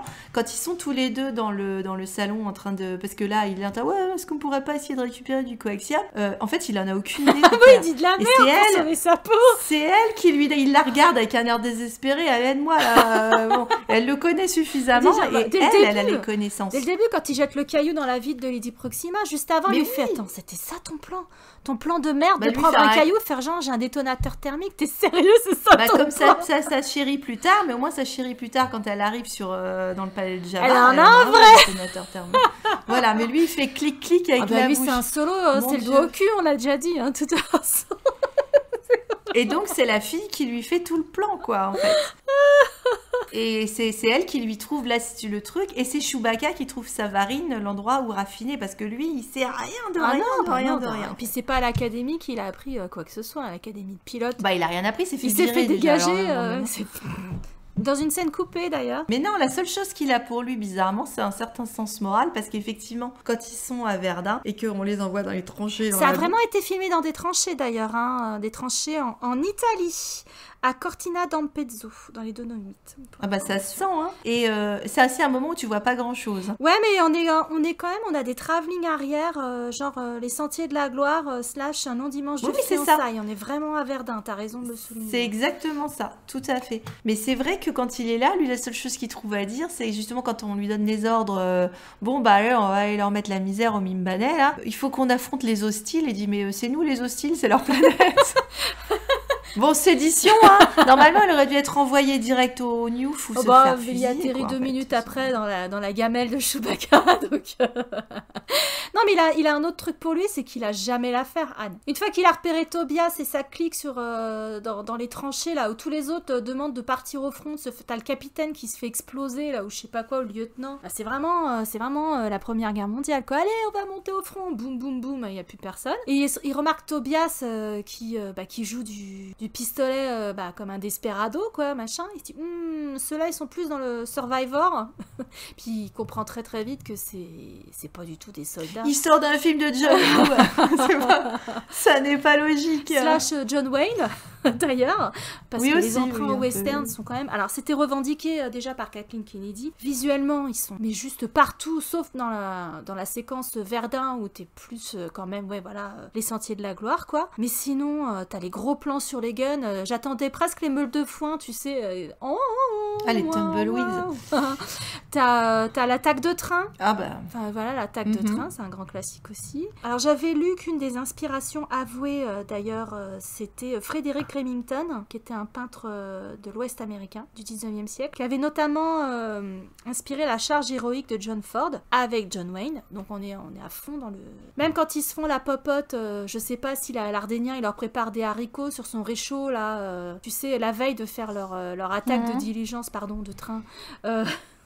On est en plein dans les clichés du western. Ça devait sentir bon dans le vaisseau, je vais te dire, si c'était en train de manger leurs vieux haricots. Ah bah écoute, Chewie... C'est pour ça que tu vois Chewbacca et Anne qui sont en train de prendre l'air dehors, en fait. C'est que ça devait chuter dans le vaisseau. Déjà, ils ont pris une douche ensemble. Bon, après, il faut économiser l'eau sur un vaisseau, hein, mais... Et d'ailleurs, Chewbacca est très beau une fois qu'il est tout démêlé, oui, tout mais alors, et on en reparlera sur le bouquin, mais il faut savoir qu'une deuxième douche a été nécessaire pour se débarrasser de la boue, et la douche, tu la verras pas, parce que la deuxième douche, elle a lieu sur le vaisseau, sur le Faucon. Ah, d'accord. Voilà, il y a eu nécessité d'une deuxième douche. Comme vous l'aurez compris, moi, j'ai pas encore fini de lire le roman à l'heure où on enregistre. Contrairement à Claire. Donc, ouais, mais... Et puis, il lui a mis de l'après-shampoing. Donc, le brushing n'était pas perfectionné. Voilà, c'est ça, c'est qu'il fallait qu'il ait accès au... il avait besoin d'avoir accès aux produits de beauté de Lando. Voilà, c'est pour ça. Son après-shampoing Adolphe. Ah bah, j'espère qu'il avait de l'Adolphe, hein, parce que ça, c'est sûr. Non mais c'est vrai, donc voilà, t'as les inspirations western. Moi, tout le côté coaxium, nitroglycérine, j'en profite qu'on fait une parenthèse sur les inspirations. Moi, ça m'a tellement fait penser au salaire de la peur. Oui, bah qui est aussi représent dans le Mandalorian, ouais, ça voilà, aussi, bien sûr. Et un épisode de La Petite Maison dans la Prairie, l'épisode The Long Way Home, l'épisode 218, où tu as Monsieur Edwards et Charlene Gals qui doivent transbahuter des bâtons dynamite qui transpirent, donc de la nitro, quoi, dans une vieille carriole toute pourrie, juste emballée dans de la paille, et tu te dis, mais... Et ça m'a fait penser à ces deux trucs-là, quoi. C'est vraiment le salaire de la peur avec le coaxium brut, instable, non raffiné. Donc on était quand même dans du classique. Hein. John Ford, Henri-Georges Clouzot, c'est du lourd quand même pour les références. Si tu parlais de Tobias, toujours sur les costumes que j'avais pas placés, c'est Woody Harrelson est vegan, et il a toujours une clause dans ses contrats qui refuse de porter du cuir ou de la fourrure. Et on est quand même sur un film où ils ont beaucoup de cuir et de fourrure, et donc il faut savoir que son costume était alors sinon sur la ceinture était à base de chanvre. Alors ça a dû le réjouir parce que je crois qu'il est souvent associé avec des histoires de j'en sais rien, mais oui, ils lui ont collé des costumes absolument véganes. Mais il a même un restaurant vegan qui s'appelle Sage. On dans la sauge. On avait parlé de la sauge au début. Exactement. Mais on la quitte pas. De même que l'actrice qui interprète L3, c'est une végane convaincue, militante. Oui, complètement. Ouais. J'adore Phoebe Waller-Bridge. On n'a pas encore parlé d'L3. Alors justement, elle était en costume sur le film. Elle était avec les acteurs et elle était avec un vrai costume. Elle n'était pas juste avec le truc avec des petits points là, comme on les voit, comme on pouvait voir pour Snoke ou enfin tous ces personnages. Exactement. Elle a un combi verte intégrale en fait, parce qu'en fait, alors ma moitié me dit quand même elle a les hanches vachement larges, L3 on a compris qu'elle était genrée féminin et tout, je lui dis mais c'est pas juste ça, c'est parce qu'en fait il y a l'actrice à l'intérieur et oui. Du coup, ils ont fait le design de telle sorte que tu te rends compte que c'était un astromech à la base qui s'est fait des ajouts elle-même, qui s'est rafistolée elle-même. C'est comme si R2D2 décidait de faire une grande transformation, etc., avec des pièces récupérées à droite à gauche. Mais à la base, si L3 a une démarche tellement étrange et des hanches tellement bizarres, c'est parce qu'il y a l'actrice à l'intérieur, qui est pas épaisse, hein, mais bon, il fallait quand même la caler dans sa combi vert fluo, effacée en post-prod, quoi. Et Phoebe Waller-Bridge, elle est extra, enfin, j'ai adoré la série Fleabag. Elle est hyper drôle. C'était hilarant. Et alors, c'est amusant parce qu'il y a toujours une connexion Harrison Ford parce qu'elle est sur le nouveau Indiana Jones. Ah. Et donc, oui, donc on va parler d'L3. Ah, L3. Alors, il y a de quoi dire sur L3, ma mère.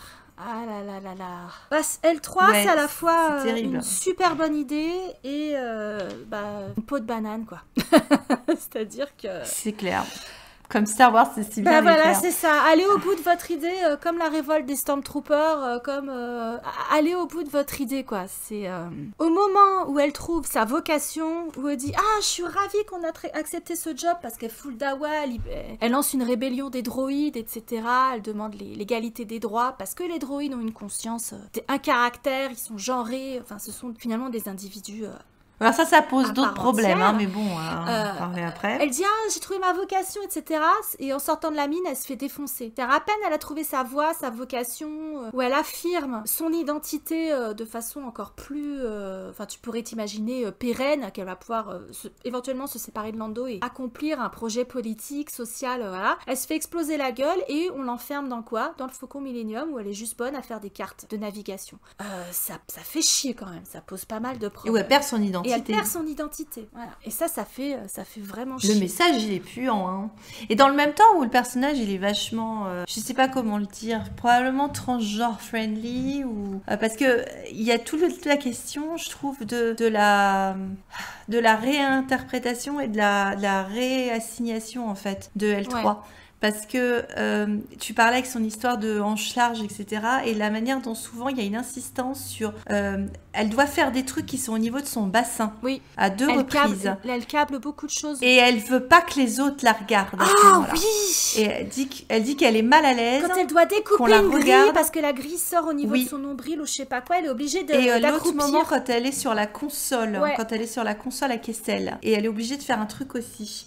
Et donc c'est quand même à peu près au niveau de son sexe, Et donc quelque part, je trouve qu'elle est codée un peu comme en plus tout le fait qu'encore une fois, elle avait un programme de base, elle s'est auto-modifiée et elle a choisi son individuel. Elle s'est émancipée. Elle a choisi comment elle se représentait. Exactement.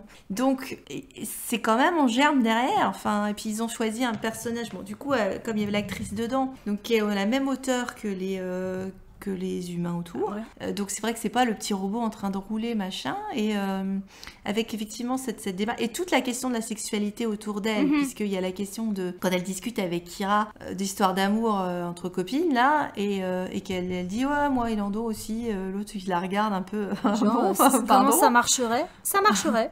Ouais, ça marcherait. Ouais. Elle dit je vois bien qu'il a envie de moi, mais moi non, ça va pas être possible. Je pense pas qu'on soit compatible et tout. Alors l'autre elle est là, oui c'est ça bien sûr. Non, mais pas seulement ça, c'est aussi parce que c'est son partenaire et qu'elle dit qu'elle veut pas modifier leur relation parce que c'est son capitaine et elle est la copilote navigatrice quoi. Il dirait qu'ils ont une relation qui est pas très loin d'une relation entre Anne et entre guillemets, parce qu'il n'y a pas de tension sexuelle, hein. Mais entre Anne et Leia, dans le sens où ils choucroutent tout le temps comme un vieux couple, en fait, Lando et elle. Il passe son temps à lever les yeux au ciel. Qu'est-ce que tu veux? Égalité des droits. Oui, mais en même temps, il l'écoute, il la suit. Et il tient vraiment à elle, quoi.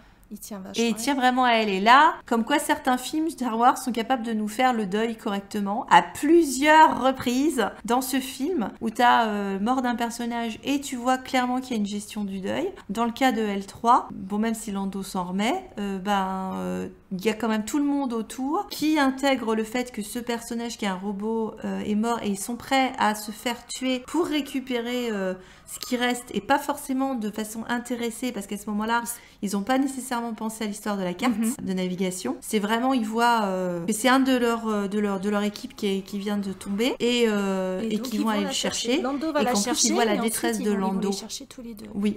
Et ils lui présentent chacun à leur façon les condoléances. Oui, ils sont tous embêtés d'avoir à la démantibuler pour la mettre dans le faucon, quoi. Tout le monde le gère, ça. D'autres moments de deuil, pendant que j'en parle, c'est important. T'as la mort de Val et Rio, qui est c'est dur, hein. manifestée. Tu prends que quelques secondes, mais putain, c'est fait au moins. Il leur fait un cénotaphe pour marquer leur mort sur Vandor. La mort de Tobias, elle est également marquée. Ces gens-là le font.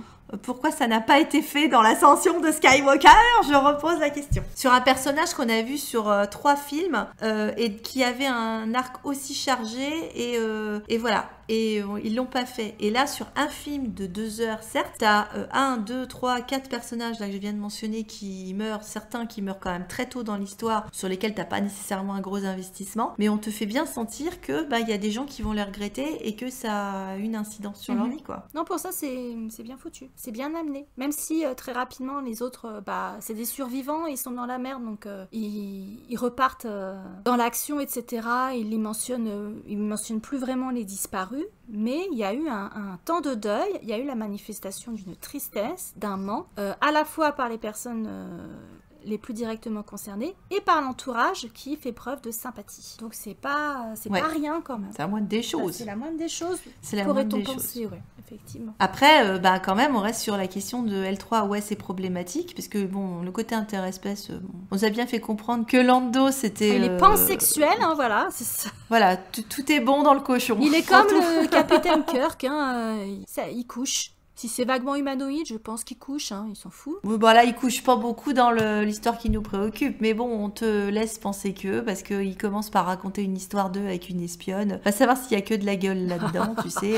Après, toutes ces histoires de chroniques calriciennes, va savoir si c'est quand même beaucoup de rodomontade. Je pense qu'il y a pas mal de flûtes dans l'histoire, hein, faut faire le tri. Voilà, il y a du pipeau. Hein. Tellement. Ça pipote. Je veux dire, c'est quand même, si on parle d'un tricheur quand même à la base. Un menteur et un tricheur, ça vaut rien. Hein. Donc, mais pour ce qui est du deuil, là, je suis en train de repenser quand Anne lui reprend le Faucon Millenium. Il lui reprend L3 aussi. Bah oui, il lui reprend L3. Mais oui, et puis il s'en fout après de savoir que c'est L3. On est d'accord. Parce que forcément, ça a été mis en place après, mais il n'en a plus rien à secouer. Mais parce qu'après, elle disparaît, son identité disparaît. Mais ça aussi, c'est quelque chose qui est dans le livre. Et donc, son identité, elle devient mélangée avec... Il y a quand même... Et ça, on en parlera au moment du bouquin, et ça rajoute encore plus à l'horreur du destin de L3. Ouais, c'est moche. Alors L3, elle est aussi dans un autre roman, parce qu'elle est dans Baroud d'honneur aussi. Ouais, non, c'est le problème aussi on en parlait toutes les deux avant, la question des robots, quand tu la mets en métaphore de l'esclavage, ce qui était très clair dans dès le départ, l'épisode 4. Oui. Complètement. Voilà, mais dans l'épisode 4 où t'avais aucun héros racisé, enfin du coup c'était les robots qui faisaient le rôle, clairement. À partir du moment où tu arrives sur une galaxie où t'as plein de formes organiques, dont beaucoup sont justement asservies, la question de la révolte des droïdes et de leur accès à une conscience qui leur permettrait d'avoir une individualité, ça pose quand même beaucoup de problèmes. Hein. Je peux partir sur Terminator derrière, quoi, si tu veux. Ah bah oui.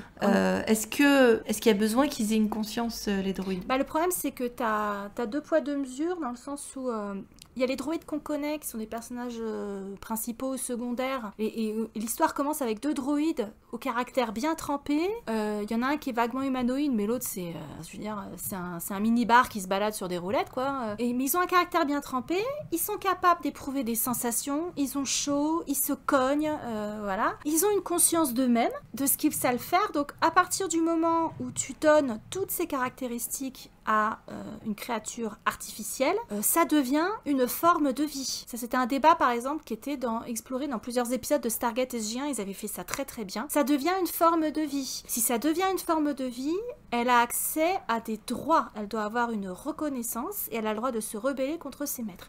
Et même nos héros qu'on adore, ils ont conscience du caractère de leurs amis droïdes, enfin plutôt de leurs serviteurs droïdes, mais à aucun moment ils décident de les affranchir. Donc ça pose quand même un certain nombre de problèmes par rapport à le droïde qui a une conscience, une individualité, etc. et qui est en général un des joyeux compagnons de nos héros préférés, et puis tous les autres droïdes dont on se contrefout, qui ne sont pas spécialement genrés, qui sont quantité négligeable, qu'on peut exploser. En général, ceux-là, ils travaillent pour l'Empire, ils travaillent pour les cartels, et on s'en contrefout.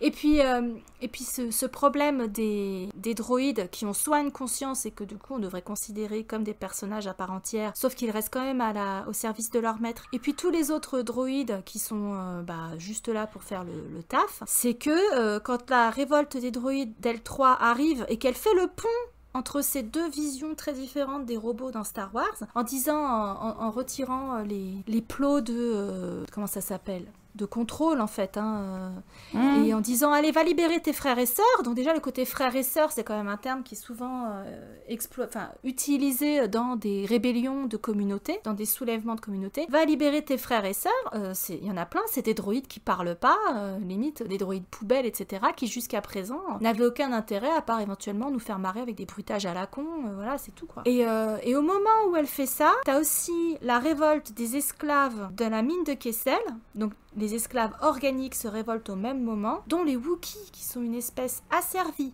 qui a fait l'objet d'une diaspora. Kashyyyk a été vidée de ses habitants. On est censé aimer les Wookiees parce que Chewbacca, quand même, meilleur ambassadeur, voilà. T'as ces deux rébellions contre l'esclavage qui se passent au même moment. Celle des robots va être avortée, en tout cas le meneur va être dézingué tout de suite. Et on est censé s'en foutre. Par contre, on est censé se réjouir que les Wookiees puissent échapper. Donc là, moi, si tu veux, la dissonance, j'arrive pas à la gérer. Je comprends pas qu'ils aient pas tiqué en mettant ça en place dans le film.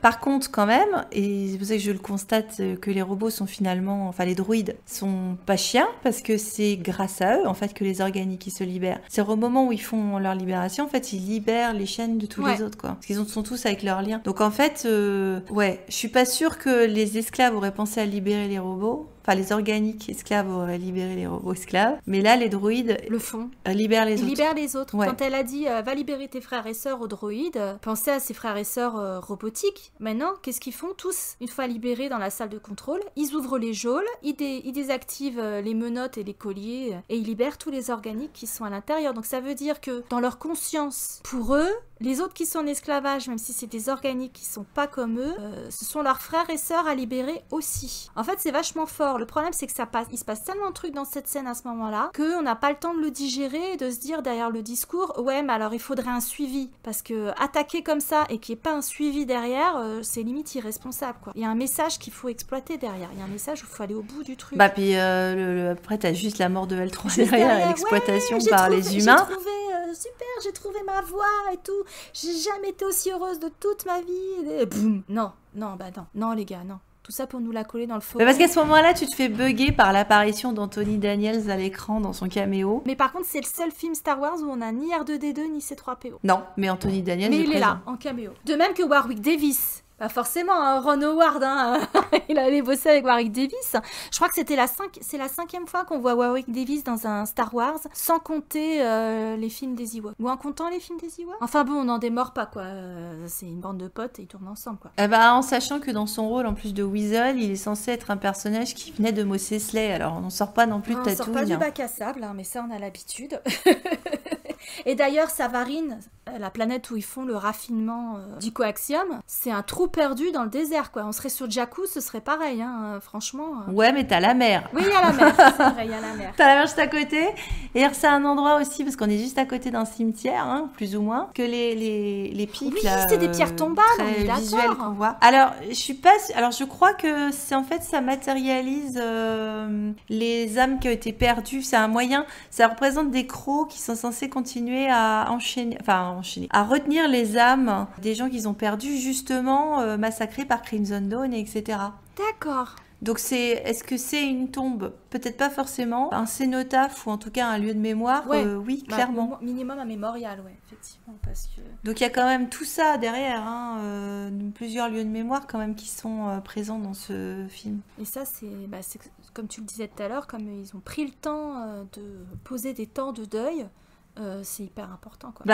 Puis en parlant de lieu de mémoire ou d'héritage, en tout cas, si tu parlais du gang de Enfys, en sachant qu'elle fait ça, elle a repris le flambeau de sa mère. Ouais, c'est le masque de la mère qui est transmis. Et d'ailleurs, quand eux, ils font tout le plan final où ils sont cachés ailleurs, ils ont enlevé leur masque et ils ont passé du coup leur masque à la population locale qui est dans le coup pour distraire l'attention des brutes de Dryden Voss. La personne qui est sous le masque, c'est une vieille femme. Ouais. Donc ils ont repassé à une femme aussi. Ouais. Encore du girl power, tu vois. Avec une diversité d'âge, une diversité ethnique. Alors, il manque peut-être une diversité physique. C'est quand même bien d'avoir eu tout ce passage de femmes, en fait. Mais voilà, on a des personnages de femmes qui sont vraiment...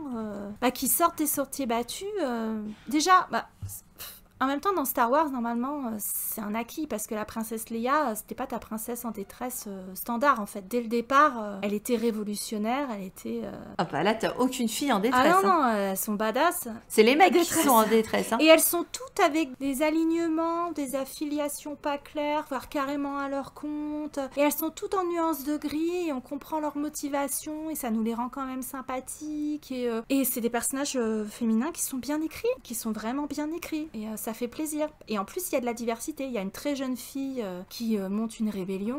Il y a une femme qui est une voleuse professionnelle, manie les explosifs, etc. T'as une ancienne souillarde qui a survécu par tous les moyens possibles dans un syndicat du crime, enfin voilà, et qui pourtant est amoureuse, a un amour sincère pour le héros mais qui pourra pas se faire. Enfin, non, ça. Et puis t'as que des femmes qui choisissent leur propre destin. En fait. Elle 3, les genrées féminines, elles choisissent leur destin. Elle a choisi son destin aussi et elle refuse le joug des hommes. Le fuck le patriarcat, c'est aussi ça. Hein. Tout à leur façon, elles ont dit fuck le patriarcat. Je veux dire clairement, Enfys Nest, c'est une matriarche. Elle a repris le masque de sa mère, ce qui fait qu'en fait Enfys Nest continue. C'est comme si elle était immortelle, un peu comme le pirate dans Princess Bride là. En fait, à chaque fois qu'il prend sa retraite, c'en est un autre qui prend. Et puis lui, il est immortel. Le pirate Robert. Lui, il est immortel. Voilà, Enfys Nest, c'est pareil. Le pirate Robert pour une fille, c'est pas très élégant, mais. Non, mais tu vois, c'est le principe. Enfys Nest, s'il faut, elle passera le flambeau à sa fille dans 20 ans. Oui, parce que c'est un symbole en fait, tout à fait. Voilà. Et tu as des femmes de différents âges. Val, elle est un peu plus âgée, elle est un peu plus mature. Kira, elle doit avoir 25 ans, un truc comme ça. Enfin, elles sont à différentes étapes de leur vie. Et chacune dit fuck le patriarcat, fuck l'ordre établi. Chacune à sa façon, elle a trouvé une voie pour s'émanciper, pour prendre le pouvoir, éventuellement mener les autres. Ou libérer les autres, donc c'est quand même... on a des personnages féminins variés et hyper forts, hyper puissants. Dan avait revendiqué comme source d'inspiration L'île au trésor de Stevenson. Dans la relation entre Tobias et Anne, pour lui c'était Long John Silver et Jim en fait. Oui, d'accord. Ils montent un casque, ils partent chercher un trésor. Ce côté un peu mentor, jeune homme qui à un moment donné, va y avoir... de par émancipation par rapport à la figure du mentor qui est quand même pas un mec super recommandable. Bah oui, le mentor faut le tuer, hein, voilà, c'est tout. C'est ça. Ou alors il se fait dézinguer par quelqu'un d'autre quand c'est un mec bien.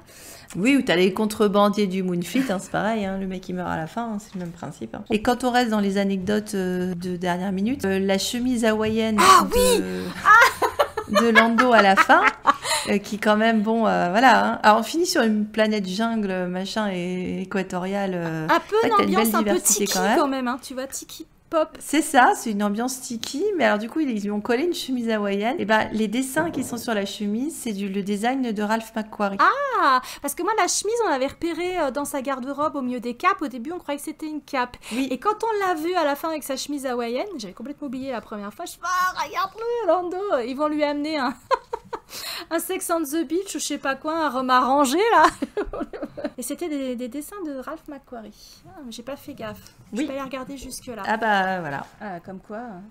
Star Wars, de toute façon, c'est le serpent qui se mord la queue, qui se recycle en permanence. Donc, Non, mais tu vois, il y avait un souci du détail. Alors, et il y en a plein qu'on voyait, même si, on a fait la blague au début qu'on n'y voyait pas grand-chose. En fait... il y a plein de scènes où on voit très bien. On voit plein de choses, Parce que sur fond de neige, en plein jour ou sur fond de sable, ou même dans le Maelstrom, à un moment donné, c'est super bien éclairé, on voit plein de choses. Donc, et puis même dans ce bar malfamé de Vandor où ils vont dégoter Lando, les créatures à côté avec qui ils jouent...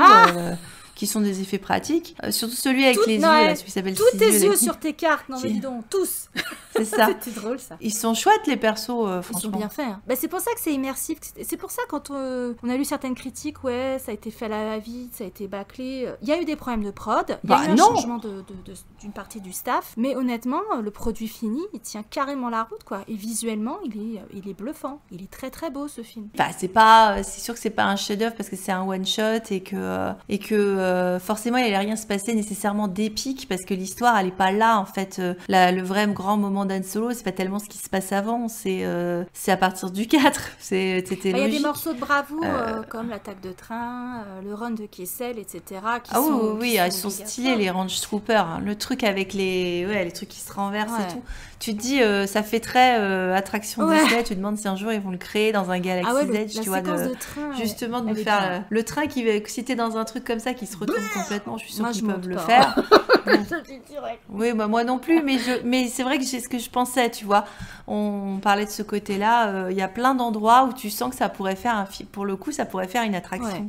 Ça pourrait faire une Une attraction extension Disney. Galaxy's Edge sans problème. Hein. Sans Ah bah problème. carrément, ouais. Le bar à tiki, Ah déjà. ouais, le bar tiki, moi j'achète quoi. Hein. J'aime tellement cette esthétique tiki. Bah, tu sais quoi, si on continue à blablater comme ça, on va finir par aller droit dans le mur. Ça tombe bien, parce qu'on doit aller dans le roman, dans la novélisation qui a été écrite par, je te le donne en mille, Mur-Laferty. D'ailleurs, roman de Mur-Laferty que tu as terminé, mais que moi je dois encore finir, qui me plaît bien pour l'instant. Donc, vous l'avez dit, le mois doublé. Donc, le film c'est aujourd'hui et le roman c'est bientôt. Donc, nous on va aller se boire un petit rhum arrangé avec Lando dans la jungle. On va sortir les chemises hawaïennes et on va. Ouais, je suis pas sûre que j'ai envie d'aller jouer au sabac, mais j'irais bien prendre un tiki, ça c'est sûr. Avec une paille. Donc, à prochainement avec du rhum arrangé.